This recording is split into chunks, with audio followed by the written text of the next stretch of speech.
La plupart des gens qui vous critiquent, qui vous jugent et qui s'interfèrent dans vos décisions sont juste ignorants.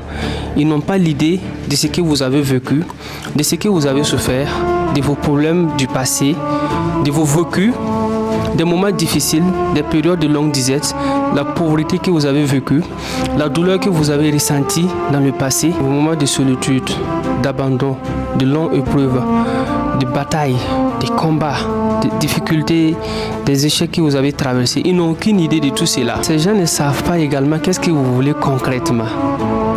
Mais ils s'interfèrent dans vos décisions.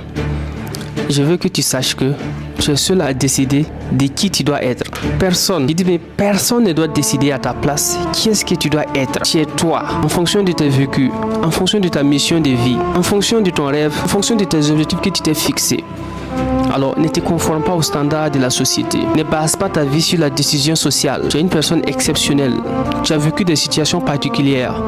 Tu as un parcours atypique. Donc, tu dois être au sommet. Lorsque Dieu veut t'élever, lorsqu'il a un plan pour toi, il va d'abord te faire subir des difficultés énormes pour te former, pour te fortifier, pour que tu aies des épaules assez solides pour supporter la charge de ta mission. Pour plus de conseils, abonne-toi sur ma page intitulée RF Motivation.